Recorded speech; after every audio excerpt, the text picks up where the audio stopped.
Pastaruoju metu populiarėja prasminga mirusiųjų paminėjimo forma – vėlinių žygiai. Juose pagerbiami protėviai, prisimenami svarbūs Lietuvos istorijos momentai, aktyviai praleidžiamas laikas gamtoje.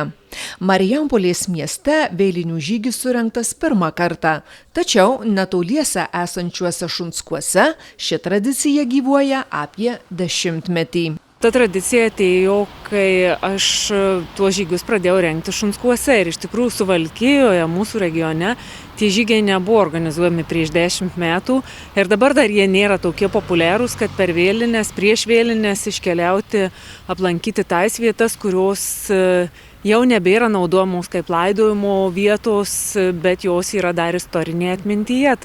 Tai pagrindinis tikslas tai yra istorinės atminties išsaugojimas. Manom, kad šitas pirmas išėjimas Marijampolėje mums nuties tiltus ir mes galbūt marijampoliečius iškviesim į tą savo kraštą plačiąją prasme, aplankys, tarkim, gal Gudelių kraštą, gal Liudvinavo kraštą, kur tikrai yra ką aplankyti ir su istoriku Benjaminu Mašalaičiu mes jau tai esam aptarę. Į vėlinių žygį susirinko daugiau nei 30 ėjimo ir istorinės atminties saugojimo entuziastų.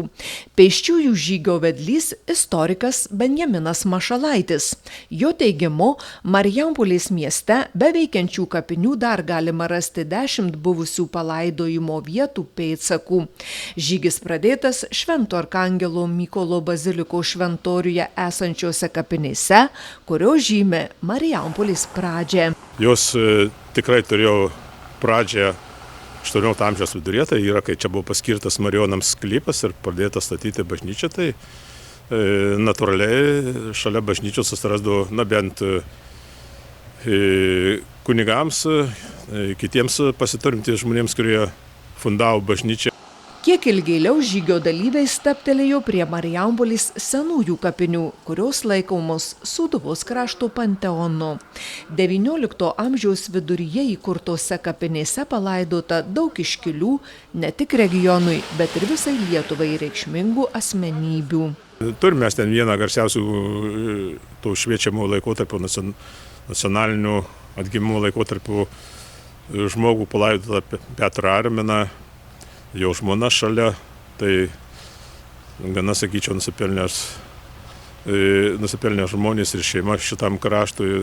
Galbūt Lietuva geriausiai žino mūsų rašytoją Žemaitę. Yra ir vienas kitas atkuriamų Seimo narys čia atgulęs nemažai nepriklausomybės kovų dalyvių. Turime tokius erdvės vietas užimančias įvairių vienuolių, vyrų ir moterų kapinės. Yra nusipelnusių švietimo darbuotojų, ilsisi 3 miestų merai. Žygio dalyviai džiaugiasi galimybę praturtinti istorinės žinias apie Marijampolę. Istorija man visada svarbi, man net gilesnė istorija svarbi, tai vis tiek šaknys, gyvenam čia, augam. Mėgstam gamtą pažygiuoti, pajudėti, užtat ir galvom tą temą tinkanti prieš šventes. Žygeiviai dar aplankė senųjų kapinių teritorijas Antano Civinsko ir Alyvų gatvėse, Meškučių piliakalnius, Mikalinės dvaro vietą, miesto naujasias kapines, Mokulų ir Degučių kaimų kapines ir Staros Būdos kapinių vietą pačioje miesto širdyje, tarp Rygiškių Jono gimnazijos ir Marijampolės kultūros centro.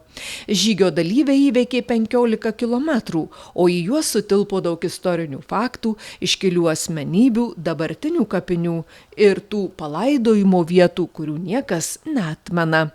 Vėlinių žygis tai Marijampolės kultūros centro vykdomo tradicinio projekto Sūduvių ugnys budinams vietą renginys.